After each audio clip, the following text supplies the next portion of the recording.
Once upon a time, there was a carpenter named John who lived in a small town in northern England. He had always loved working with wood, creating beautiful furniture and sculptures for his customers. He was proud of his craft and his reputation, but he also dreamed of something more. He wanted to travel the world, see new places and cultures, and learn from other craftsmen. He wanted to make a difference, not just a living. But life was not easy for John. He had a wife and 2 children who depended on him, and he barely made enough money to support them. He also had a rival carpenter in town named Robert, who was jealous of John's skills and popularity. Robert often tried to sabotage John's work, spreading lies about him, stealing his tools, and even damaging his products. John tried to ignore Robert's malice, but it was hard to stay calm and positive. One day, John received a letter from a wealthy nobleman who lived in London. The nobleman had heard of John's talent and wanted to commission him to make a grand staircase for his mansion.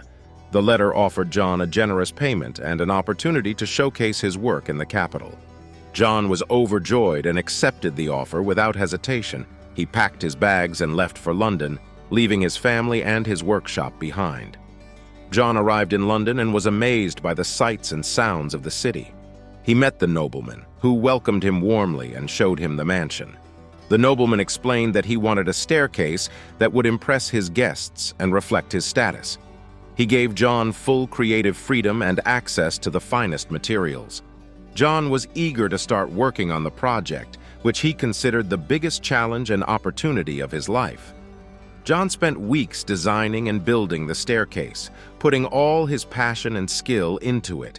He carved intricate patterns and figures on the wood, creating a masterpiece of art and engineering. He worked tirelessly, often forgetting to eat or sleep. He ignored the distractions of the city, focusing only on his work. But he didn't ignore the letters from his family, who missed him dearly and supported him. He wrote back to them every day, telling them about his progress and his plans. Finally, John finished the staircase and invited the nobleman to see it. The nobleman was speechless when he saw the result. He praised John's work as the most beautiful and elegant staircase he had ever seen. He paid John double the agreed amount and invited him to stay for a banquet in his honor.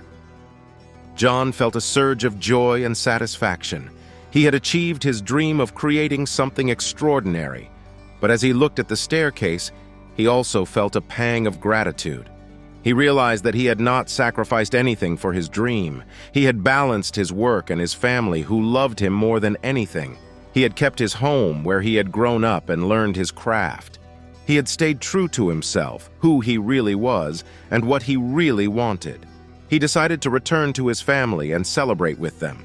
He thanked the nobleman for his generosity and kindness, but declined his invitation to stay.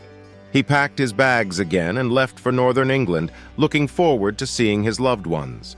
He arrived at his town and was surprised by what he saw. His workshop was rebuilt, his tools were replaced, and his products were restored. He learned that his friends and neighbors had helped him out of loyalty and admiration, hoping to see him succeed and be happy. They had also confronted Robert, who had confessed to setting fire to John's place out of spite and envy. Robert had apologized to John sincerely and asked for forgiveness. John felt a wave of relief and compassion. He had not lost anything he had worked for. He forgave Robert, who promised to change his ways and become a better person. He ran to his house, eager to find some comfort in his family. And when he opened the door, he found them waiting for him with open arms. There was no sign of anger or sadness in their faces. There was only joy and love.